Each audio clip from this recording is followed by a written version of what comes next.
Welcome to the Women's Motorsports Network podcast, the show that puts the spotlight on the incredible women who fuel the world of motorsports. From drivers to crew members, engineers to fans, and everyone in between, we're here to celebrate the trailblazers, dreamers, and doers shaping the sport we love. Each episode, we share inspiring stories of females of all ages, from every corner of the motorsports universe, past, present, and future. It's a journey through the seasons of life filled with heartfelt moments, laughter, and a whole lot of horsepower. So whether you're a lifelong fan, a racer yourself, or simply curious about the extraordinary women behind the wheel, settle in, relax, and enjoy a fun and uplifting ride with us.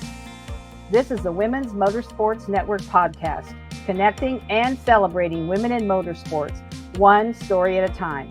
Let's hit the track. Guys, my name is Merisa Hendricks. I'm from Central Pennsylvania. I'm 32 years old.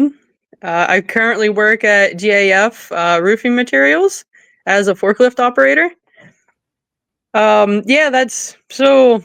The way I got my start in motorsports was I was about 3 years old when my parents bought me a Suzuki LT80, and I was too small. So they took the seat off and they put a piece of carpet on, and that's how I started riding ATVs, was at the age of 3. Wow. And it's pretty much stuck till now, 32. Wow. So you've been doing this all your life. Yeah, pretty much. Yeah. I was huge into sports coming up through. So I never got to race like through my teenage years. My first year racing, I was 19 or 20, something like that, 21, where I finally bought like my own quad and wanted to race. But then my job that I had at that time, I just didn't have the money to do so. Mm-hmm. But once I had switched jobs, then that's when I really started racing around like the 22, 23 mark is when I really started racing. So that's about 10 years ago? Yeah. Yeah. Okay. Yeah. So cool. I got my start, I started running Supercross because I wasn't real sure, and I didn't have like a lot of friends in the industry at this point. Mm-hmm. So I just went there into like local small events, pretty much just a ride. Like I didn't know ins and outs of it. I just loved the sport. But the more I started going and being a female, like it draws attention, but I've always had good attention.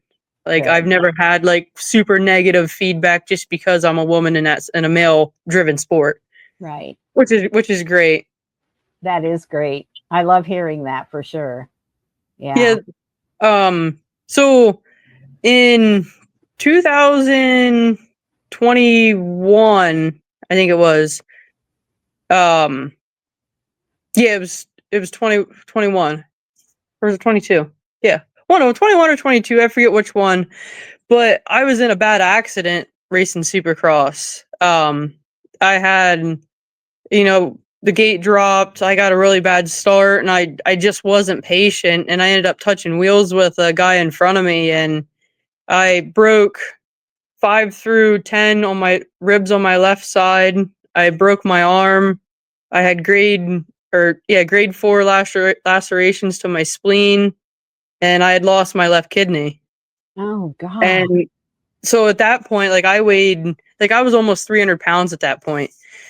And like once I recovered, like this is probably like the biggest like big changer in my life. Oh, for sure. Like it was like I was given a second chance. So I'm like, now's the time.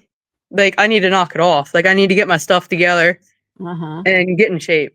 So I lost a little over 100 pounds in 11 months with no doctor's assistance, just watching what I ate. And I started with walking. Like I would walk and started watching what I ate. Yeah. And then like 8 months in is when I hit the gym. But yeah, I'm a firm believer as everything happens for a reason. I know some Mhm. people don't believe it, but Oh, I believe it. I definitely am. I Yeah. needed that wake up call.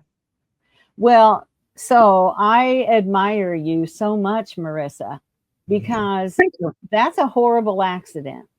Oh And yeah. you could have just given up Yep. or just and not done anything to change. Oh But yeah. you took that upon, you took that as a sign that you needed to do something different, and without anybody's help, you Yep. decided, I'm going to start walking, I'm going to start eating better, and then you went to the gym and you lost 100 pounds in less than a year. Yeah. Like it was pretty crazy. It just like and I live by it's mind over matter. Like if your mind isn't set to something, it's not gonna happen. And I Exactly. think that's like a lot of people struggle like with weight loss. Like if you're not mentally ready, or like anything really, like if you're not mentally ready to do Mhm. something, it's not gonna happen. Like No. everybody can tell you to do it, but if you're not mentally there, it's Mhm. it's just not gonna happen. Well, and you have to be the one to decide Yep. that you're going to do it. It doesn't Yep. matter how many people tell you, you need to lose weight, you need to do this, you need to do that, whatever it is. It's not just weight, it's anything. But unless you're ready to do it, those words fall on deaf ears. Yep, exactly. And like that accident woke me up. And like what was really scary is like I have a medical condition which rules plays into my kidneys. And then with me losing one kidney, me and my mom, well both my parents, we were what is it? Can I survive with one kidney? You know, with me already Mhm. having issues. Right. But, and that was like the other like pusher like, hey, like that was the wake up call like get your crap together and Yeah. like you're given a second shot, so don't mess it up. Wow. I had no idea, Marissa, and I'm just blown away by your story. That's so admirable for what you've done to turn your life around for sure. Oh So, yeah. are you still driving your quad at all? Yeah. Yeah, so this will probably I'm gearing up. This will probably be my last like full season. Like I'm not going to sell out or anything, but um just like I'm 32, I'll be 33 this year. Uh-huh. Just looking like to maybe different things in life come about. Yeah, And like, saving some money because we all know racing's very expensive. it is. But like if I want to go hit a race, like I'll still have the quad. Yeah. But like 25 is pretty much going to be like my last full season, Yeah. I Yeah. think. Who knows? Well, and it's good that you kind of realize or want to, like make a pivot in your life. It's like, okay, I've done this, and we call those seasons, don't we? Hmm. Seasons of our Yep. life. So that was a season of your life, and now maybe you're gonna take up knitting, or I don't know, Yeah. Yeah. whatever it could be, and or get married and have a family, or whatever it is, and go back to school to become a nurse. I mean, there's so many things you could do, Oh, yep. and there's nothing wrong with saying, okay, I did this, and I have stories to tell, don't you? and Oh then yeah. and then say, you know what, I'm ready for something else, and look around and see what catches your eye to do something different. So I think that's great, absolutely great, for sure. Do you have any thoughts about other things that you would like to do? Uh, not really. Like the family thing's a big one. Yeah. But like I still have a side by side too. So like maybe running that a little bit. Being in a cage.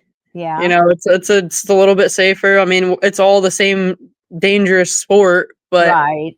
But um, the equipment is a little safer. yeah, yeah. Yeah. And like after my accident, like one of my friends, they're like, why don't you try woods racing? Like you don't.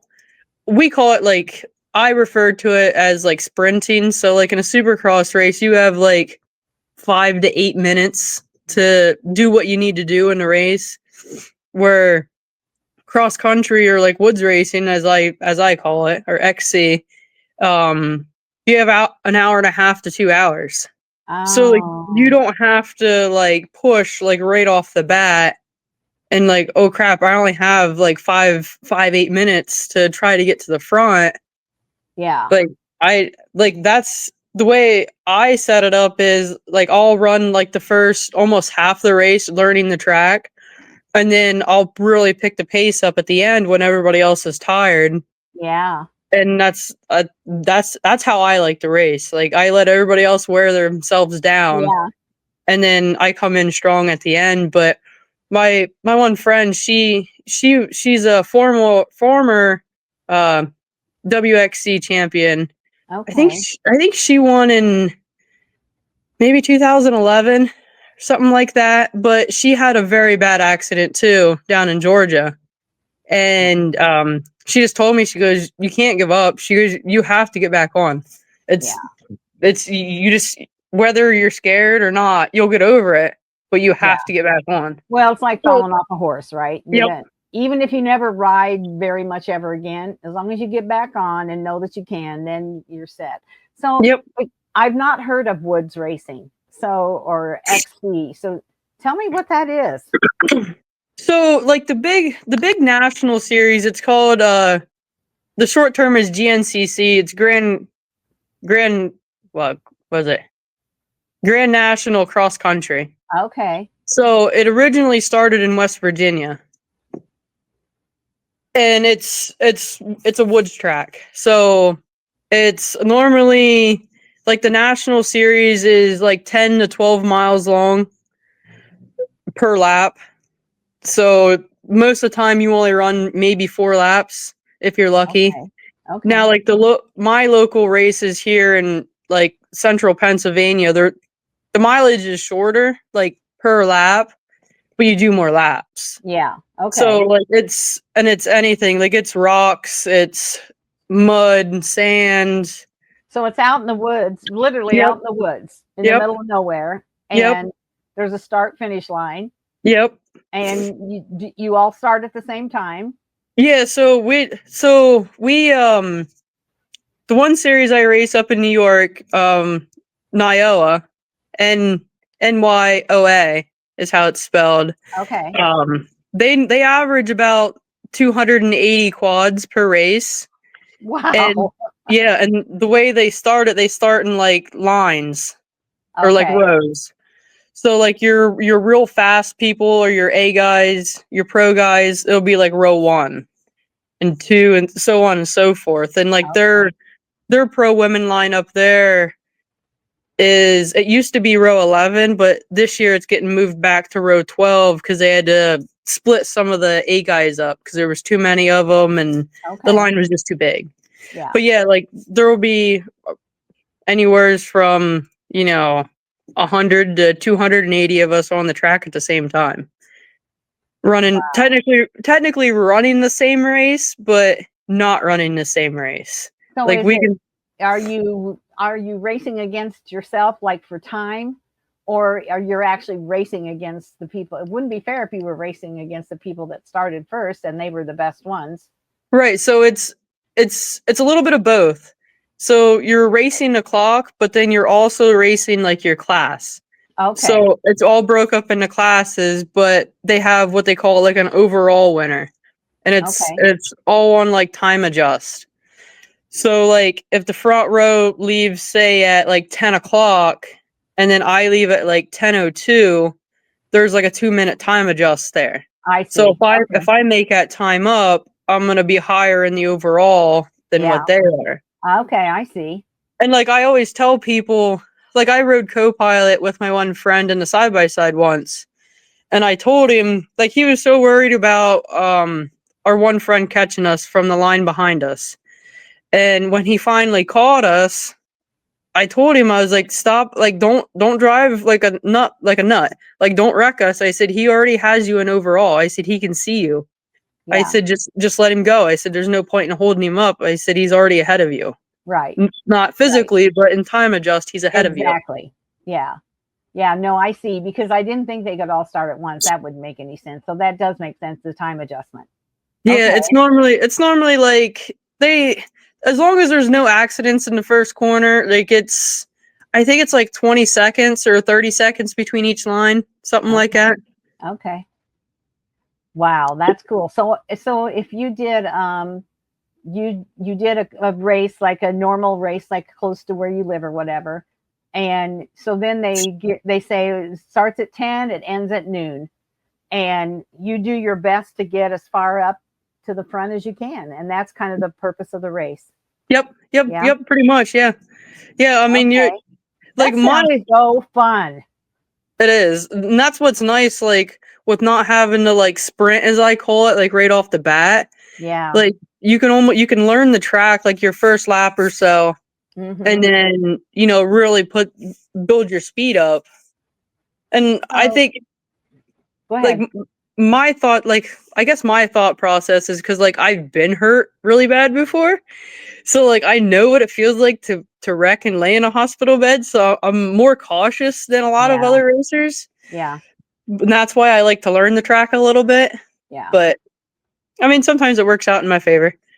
Well, I would think so, for sure. So, I mean, so when you take off and go in your line, so it's a horizontal line of quads, Yep. and then you so the track is like wide enough for how many quads typically? How many are Oh, in a line? oh boy. Sometimes some classes, they're almost 30 on the line. Like, and all 30 of those quads will leave at the same time. So it I'm never in those lines, thankfully. Like That the can get a women's little class hairy. the women's class is like we range from, well, up in the New York series, we rate it's like 6 to 12 Oh yeah, that's more of us. manageable. Yeah. So it's Yeah. not crazy like 30.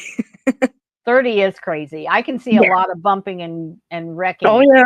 Oh yeah, with there that. is. Yeah. So, I mean, typically, are there a lot of wrecks because there's so many of them? Are there a lot of like running into each other, or really the object is to not really? I mean, you don't want to run into somebody and have that Right. happen to you. Now, like, there's now going into the first corner, like, there is a lot of like bumping and just like any type of racing of like circle track and stuff. Okay. You're still rubbing, um, but for the most part, like nobody comes in like a bulldozer or a wrecking ball Okay. is like what I Yeah. kind of like to refer to. Right. Now it does get kind of hairy when like you get into lappers, Okay.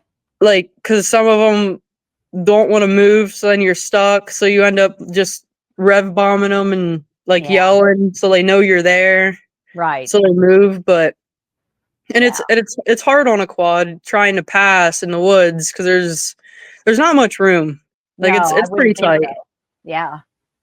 So What do you love most about that kind of racing? Because that to me that sounds like so fun, and it sounds like any age could do it. Like I'm old, I could probably, if I was into that, I could do it even as an older person because it just sounds so fun. oh yeah, they're well, actually both the New York series and the national series. They both have I think they call it Golden Masters, which Okay, like is seniors. yeah, I think it's like 60 plus or something like that. Yeah. And there was a guy who ran a 4x4 and ran the whole national series. And he was like Wow. a fan favorite. He finished every race. I'll bet he was. That is so fun. But yeah, Wow. like I mean most of it's like the camaraderie of Yeah. everybody that's there. Yeah. It's such a big family feel because Mhm. like so we literally race once a day. So like for the New York series, it's Sunday. So like me, like I don't have a camper, so I just go up Sunday morning. But I know people that are up there, so we all park together. Yeah. It's like a big old gathering. And eat together and Yep, just hang out for the day and have fun, and then somewhere in that time you do your race. yep, yeah. Yeah. And like when I go to like the national races, Friday nights or the dinners were normally at Hannah Hunter's camper. Yeah. We would go to her camper, and then Saturday nights was normally at the Colliers. Like it was like dinner here one night, Yeah. and after the race we go over here. Yeah. Yeah. That's great. I just think you're going to find that at some point you'll miss it because of Oh the yeah. camaraderie. It won't Yep. be because of the racing. It'll Yeah, be, like and you can still go and watch, oh you yeah, I'll know. still go. 100% I'll still go because just the amount of friends and well, Yeah. I might as well just call them family that I've gained through it. Like there'd be like most of the time I don't race the nationals. I just go to support my friends. Yeah. I can see that. I can see how and why you would do that for sure. And So, another neat thing with the woods racing scene is so we do pit stops also okay. during those long races. So like me, I don't have to stop for gas. Like my quad can make it in an hour and a half race, but like 2 hours, yeah, like almost everybody will stop for fuel Okay. and a goggle change. Okay. Or if it's muddy, you'll have multiple stops for goggles. Yeah. And the other cool thing is there's as like your pit crew or like a fan, you can literally go anywhere on the track you want. Like there's no Really? boundaries. Like if you want to go 10 miles deep into the woods, you can go 10 miles deep into the woods. Huh. And and like in really bad mud races, the pit crews, that's what they'll do. They'll almost spread out throughout the track for Yeah. goggles. Yeah. So like the rider constantly has goggles. Because I assume even on a day that it's not terribly muddy, you're going to be really dirty when you're done. Oh yeah. Yep. Yep.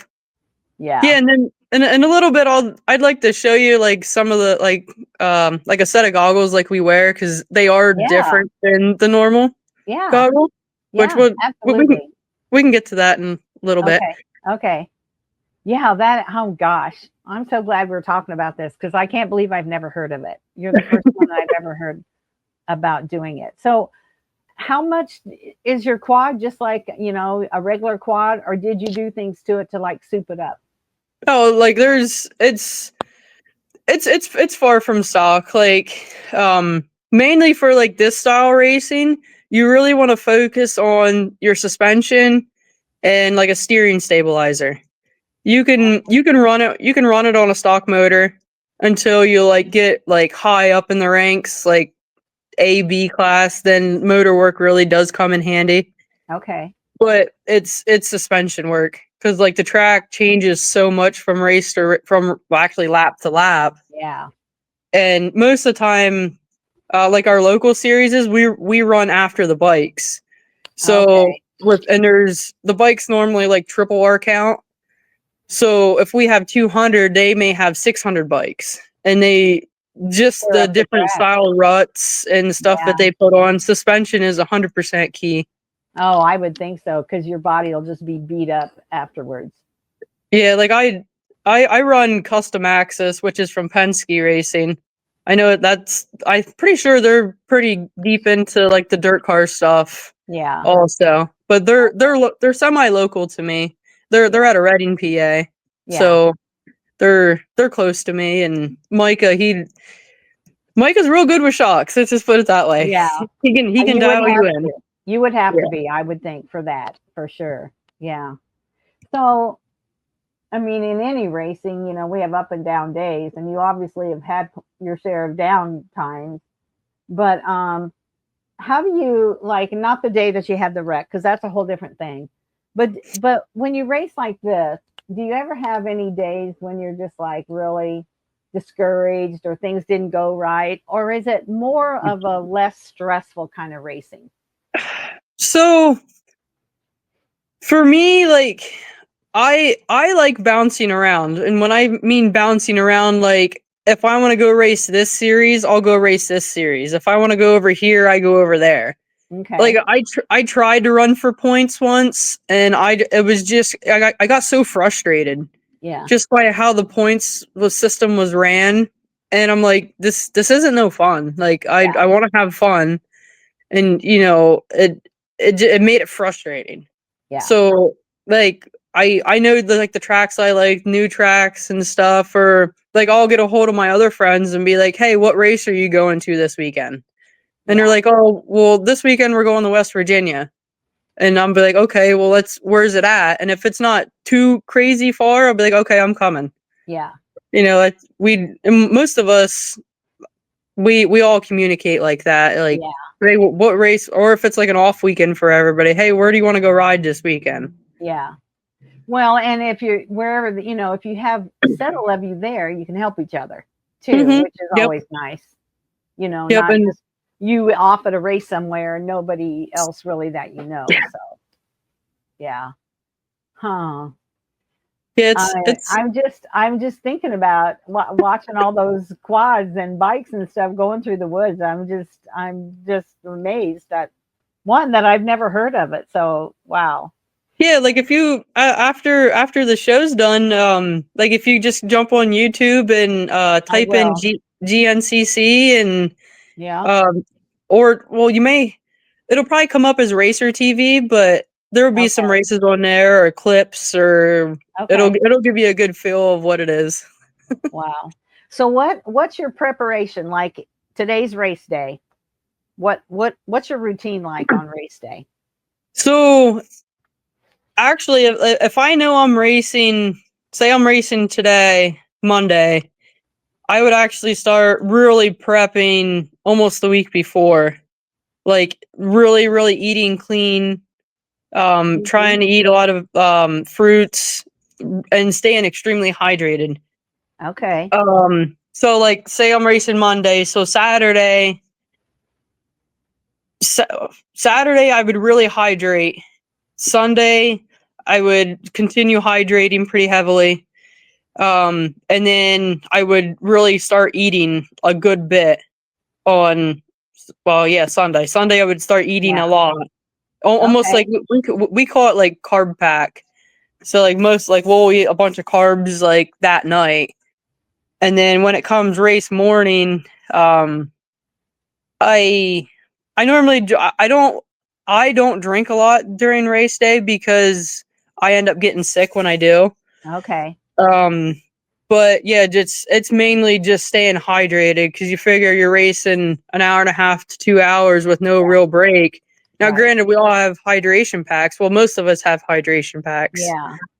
but it's just like your body's working straight for an hour and a half, 2 hours. Mhm. It's a real physical toll, and like I didn't really realize how much nutrition played a fact in it Okay. until I started racing cross country, and then I was getting really sick after the race, Really? and I'm like my body would just almost like shut down, like it was just so weak. And Huh. that's when I started. I was like, all right, like I really have to get in shape. I have to start eating right, and like I to get on the right path. What worked for me is like I reached out to my other race friends, like my other girlfriends, and asked them like, hey, what do you do? And Mhm. like I would take bits and I would try one that if that didn't work, I would try someone else's. Yeah. And like I pretty much made my own like thing, just hydrate and then I carb pack the night before. I do try to eat a good breakfast. Yeah. Either like eggs or something Yeah. like that. And Okay. not right before the race, I'll eat a banana and maybe a pack of crackers. Okay. But other than that, and like in my hydration pack, I actually mix water and Gatorade. I was going to ask you that. What do you hydrate with? And then so you need the Yeah, nutrition from the Gatorade and mix it with water. yep. But Yeah. like at least for me, that's how my body is. Like I know a lot of people they'll run straight Gatorade or they'll run straight water. But like the way Yeah. my body acts, like I need that little bit of kick throughout the race Right. to keep me going. Yeah. So obviously, so this is a question I usually ask. Has being involved in motorsports helped shape you into the person you are today? And it literally has done that for you. Oh, 100%. Like both like physically, mentally, like literally everything. Like Everything. it's completely changed my life. Yeah. And had that not happened, which like you said, things happen for a reason and we don't ever want to see anybody get hurt. Right. But that was sometimes we have to go through the worst to wake up and realize ourselves. Yep. Everybody else can see it or knows or think they know. Mm-hmm. But until we see ourselves what we need to do, and that's what happened to you, Merisa, you know, and it changed your life for the better. Yep. Yeah, that it definitely did. Yeah, I mean, honestly, like if I wouldn't have wrecked that night, like I'd still be working third shift. I'd still be extremely overweight. I'd be miserable. Like it just the whole thing like just changed everything. Yeah. Oh, absolutely everything. So, would you encourage other girls to get involved in racing like what you do or any kind of racing? Oh, 100%. And like 100%, yeah, without a doubt. And like from where I'm at in Central PA, like the riding culture is so deep here. It is. I mean, it's almost in everybody's blood. Like if you're in any kind of motorsports, like you're someone in your family has raced at some point, I feel. Mm-hmm. Yeah. And we've been seeing like an uprise in like the younger girls. It's hard to get I'd say like the mid 20 age girls out. Yeah. And like the 30-year-old girls just for the fact of they're I don't want to say scared, but they're timid. Like they know they can ride, but they just don't know. Like they don't know what to do. They're scared to actually like make the step to try it. Yeah. And there's do you think some of that too is at those ages they're starting to, you know, have a job that's meaningful to them? They're maybe getting married, starting to have a family, and they're thinking, "Oh, this is too dangerous now that I have these other people." Do you think that's part of it? Oh, I'm sure it is. Like I've seen people that they can ride really well and race really good, but it's in the back of their mind like, hey, I have a little boy at home. Like Right. I can't get hurt. Right. That's definitely a factor. And then like because most of them their husbands or boyfriends race, so they're so used to the pit and doing like the jobs of the pit. Now they're like, I think in the back of their mind, well, if I'm racing too, who's going to take care of him? Yeah. You know, and I believe it. our other local series, District 6, they actually started a good program. They call it the Diva races.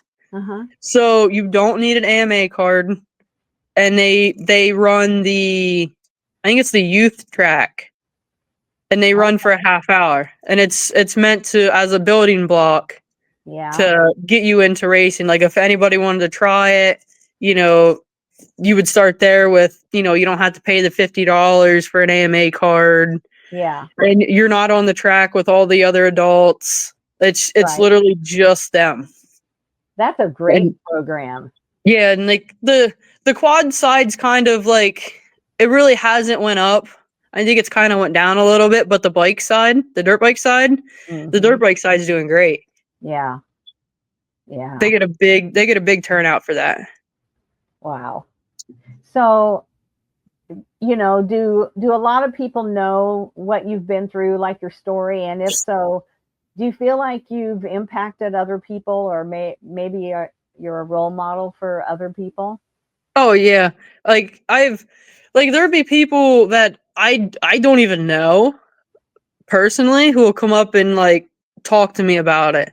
Or like they've seen like somebody had shared my post on Facebook like when I was losing all my weight, and they're like, what happened to you strived me to start making changes, or like how can you help me, like what did you do? Can you help get me started? And then like, and it's crazy. So I'm not super fast. Like I hold my own on the track, but I'm not I'm not blowing the doors off anybody. That's okay. But they but everybody seems to know me in like that Yeah. industry. Like Yeah. I've went to like I go to nationals and stuff, and like I said, I mainly don't race, but everybody seems to know who I am. Yeah. And like my But it's friends your back home, story. It's your yeah, like story. yep, and my friends back home are like, I don't understand how you knew all these people. And I was like, hey, I was like, you one, I said you got to show up for your friends. Like if your Yeah. friends are there, you got to show up. And then people notice that. People notice when like when you jump in to help somebody, Oh, absolutely. or it's and like you don't even have to talk to them; they'll remember you. Yeah. Yeah, And they will. I feel like that's helped me like extremely in like the sponsorship side Yeah. of like getting help from companies and so on and so Oh, forth. I'm sure. Yeah, because that's the kind of person they want representing their brand. Yep, and that's what I tell people. Like, you know, with how deep the racing and off road industry is here, I'm like, you don't have to be fast. I said companies, yeah, sure they like their fast people, but it's how you carry yourself, how you represent yourself at the track, like Mm-hmm. how friendly you are, your sportsmanship. Like when Yeah. you don't think somebody's watching, somebody's Oh, watching. meh. Somebody is watching. There's Yep. always somebody watching. Yep. And it's, you know, sometimes, you know, if you're always on your now granted, everybody we all have bad days. Yeah. You know, it's gonna happen, but you gotta like put it behind you Mm-hmm. and, you know, still continue that day. Even though you're extremely mad, you know, Yeah. you can't let everybody around you see you No. throw a hissy fit. No. I love that you said that about somebody's always watching, and it's more than just how you drive. Because we I mean, I hear it some, I don't hear it as much as I wish I did. I wish more people would mention that when I do interviews, that it's more than just how fast you go. It's about you as a person. How do you work with other people? What do you do at the track? I was thinking about I was at a racetrack, and it was mostly little kids that were racing, like up to 18. There were some adults later, but there was this little girl, and she was a really good racer. And she was, everybody knew her, Hmm. but I was sitting in the bleachers, and she came stomping up the bleachers to her mother. I'm hungry. She was a little Hmm. brat. She was Yeah. a little brat. And I was Yeah. thinking, you better hope that the guy right there is not thinking about sponsoring you, Yep. because you just blew it. Yep. And so you can be as successful in anything as you want, but if you treat people wrong, you're not successful at all. Yep. Yeah, Yeah. like I had a like it wasn't me, but I was at the one race and my one friend, they had a pretty much a like a championship ending break. So like their break put them out of the championship. Yeah. And like I knew the breakdown was coming and I'm just like get in the trailer. Like get in the trailer, shut the gate and do your thing in there.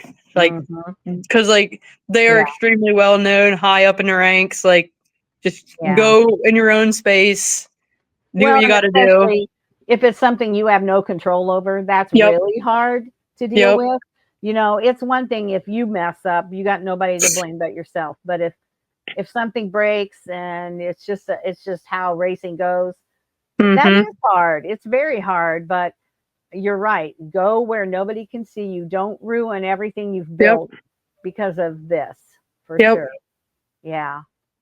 So, after you had your accident, how did your family feel about you going back to racing? Oh, they hated it. Yeah. Yeah. They weren't very happy.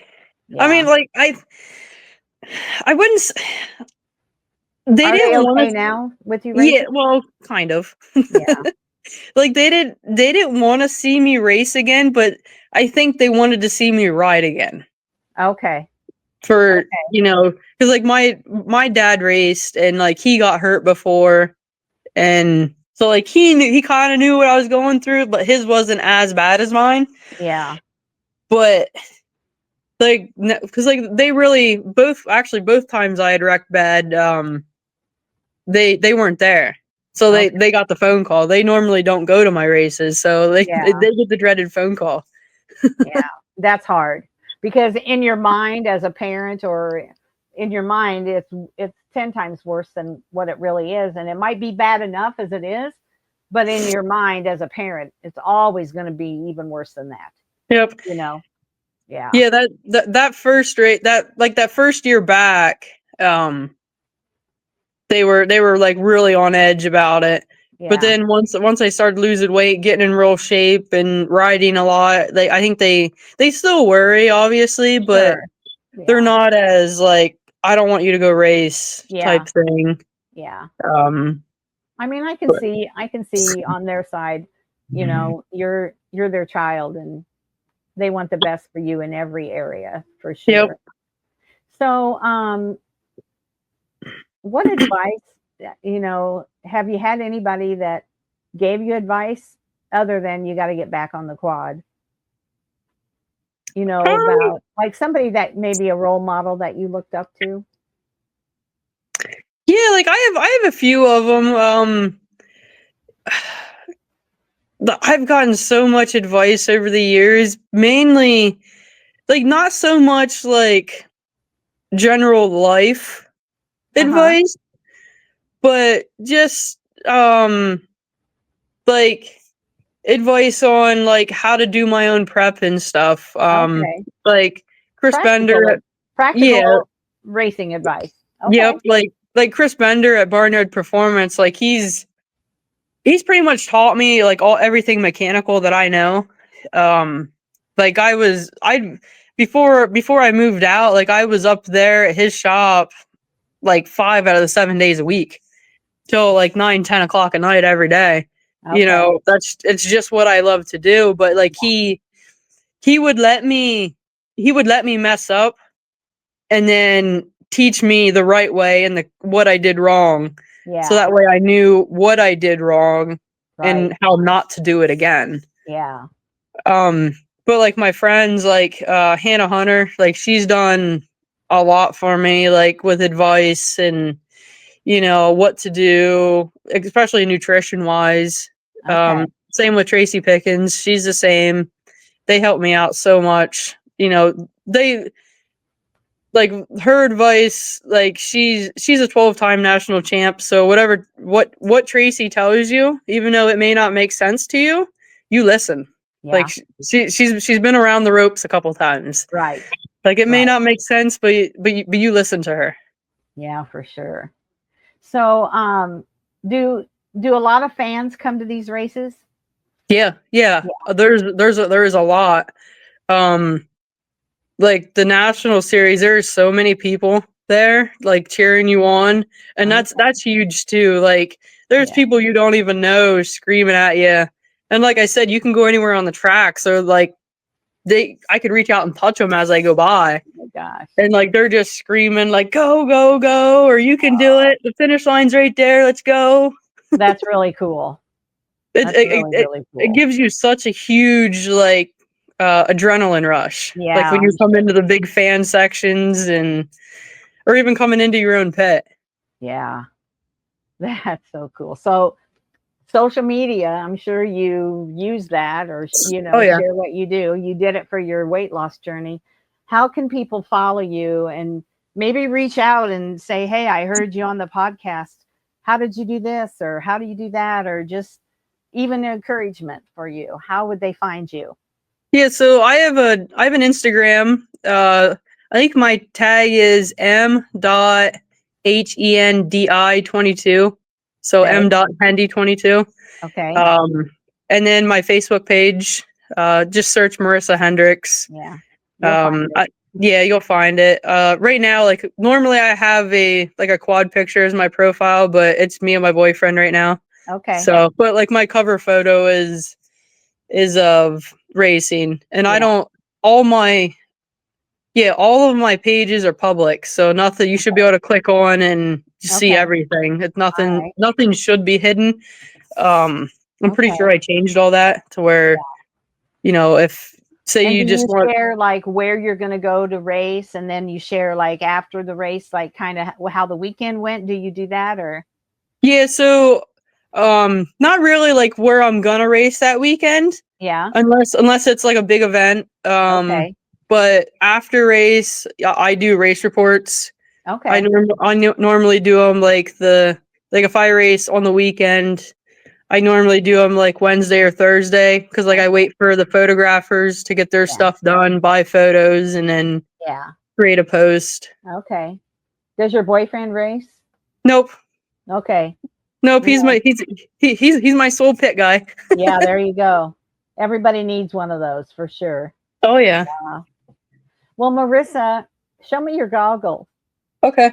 So I'm with a company called 92. Where it's now out of Montoursville, Pennsylvania, and it's Okay. my best friend and her husband bought the company. Okay. But this is one of their new releases that they released actually last week.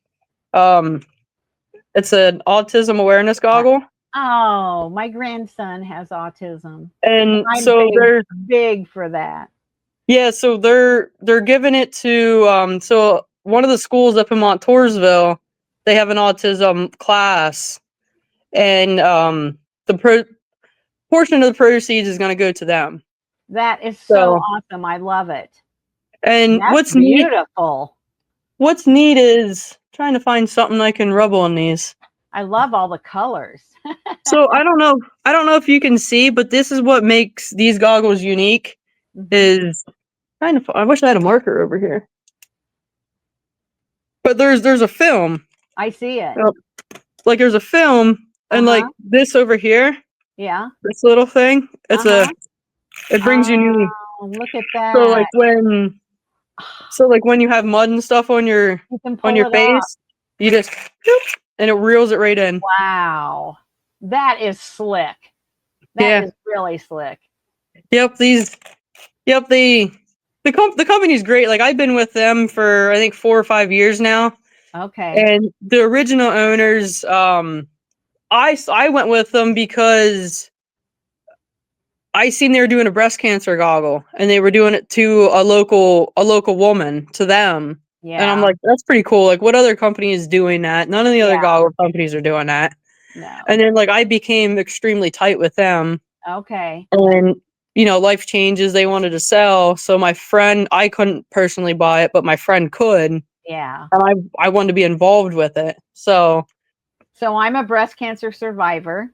oh yeah, And then my youngest grandson, he's 4, has autism, and my daughter, long story short, is she went from taking him to a school when he was like 2 because he mhm, was nonverbal, mhm, and took him to a school when he was 2 in the Phoenix area, and she wasn't happy with it.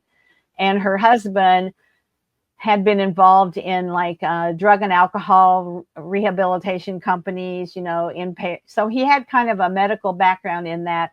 He knew all about insurance and running those kind of companies. So mhm. they opened an autism center. It'll be 3 years in May. They Okay. now have 4 locations in the Phoenix Oh area. wow, good. That's awesome. That's And I'm awesome. just so proud of what they're doing, and the kids they're helping. It's amazing. So for them to be doing that, oh my gosh, Oh that's yeah, and awesome. and to actually like not like I see like some people like they'll do something, but they won't donate to the cause. You know what I Yeah, mean? And with this being like super local to us, yeah. actually going to a school, that means a lot to me, and I'm sure it does a lot of people. Oh, absolutely. I love it. And You tell them that I just think that's awesome. oh, I will. And here's this one just came out yesterday. Oh So this is God. like more geared towards the women. Yeah, So it's pink, purple, and yellow. nice. And they look like that you could really see good out of them. When you Oh said yeah. goggles, I was thinking, not anything like that. Those are really big time goggles. Oh yeah. Yep. And Yeah. so one other company I'd like to mention quick, Sure. Go ahead. that has a great movement, is it's actually called Fearless. Okay. So they're out of Maryland, and what their mission is for a drug-free life. Like their slogan is "Make your life legendary," Oh, I love that. and they are very big into living clean, get your high off road sports or any kind of extreme sports, and I they love are that. I'm they gonna are check them doing. out. Yeah, like they are making leaps and bounds. Like they are really pushing extremely hard to get this like nationwide. Like they want to make this a thing, and like they're putting a lot of money into it. Yeah. Great company, great guys. We have like our team. Like you've heard me mention Hannah Hunter. Yeah. She's one of their top athletes. Like it's Okay. me, her, Steven, a couple other quad riders. We have a couple of pro scooter riders on the Okay. team. So like it's like any extreme sport. But like their website's fearlesslife.org, I think it is. Okay. Okay. Um, but yeah, get on there I'm and gonna check look them them out. up. Like Yeah. the movement that they're trying to push is I'm fully behind it. It's a great movement. Well, and I like also, in addition to interviewing women in motorsports, I like promoting companies like both of these because Hmm. they're doing more than just providing equipment Yep. or selling t-shirts and hats, right? Exactly. Yep. And I love that. And I look at my daughter who as she was growing up, I was worried that she even could take care of her dog. Now Hmm. she has 4 children and 4 autism centers. So Yeah, she's that's taking, I mean, you know, it just means so much to me. I mean, all my daughters are amazing. They are. But I just never saw her doing this. hmm. And I love companies that are giving back and really giving more than they're getting. Yep. That's what these companies are Oh yeah, doing. same here. Like I would much rather go to the little company than a big Yeah, one that really don't give two craps about you. right. I agree. Um, but I yeah, like if agree. you like the 92, like their website, it's 92crew.com. Okay. And I can get you in touch with the new owner. She's Yeah. real cool. She's sweet. She's my best friend. Like she's Yeah. awesome. I would love to Um, be, if you can send me something after we're done, oh how to yeah. get a hold of each of those companies. Yep. I would love to talk to both of them. Yeah, Yep, that I definitely will, and I'm sure Courtney would love to do a little section with you because like her son also races, but she's get like almost like the pit perspective of it, yeah, yeah, and then like a business owner in the industry. right. Yeah, I'd love to talk to her. Well, Okay, yeah, Marissa, this is, we were discussing before we got on here that we both had a long day because it's 7:15 Eastern time. yep. Neither one of us have had dinner, I'm sure. And I don't even know what we're having for dinner at this house, so who knows. But after being on here with you, you've just made my day. Just That's your awesome. your story and meeting you, even though it's across the waves here on StreamYard. But I feel like I know you. I feel like I kind of know you in your soul a little bit about who you are and what you're gonna do great things by sharing your story and helping other people. And wow, I'm just so happy that we had a chance to talk tonight.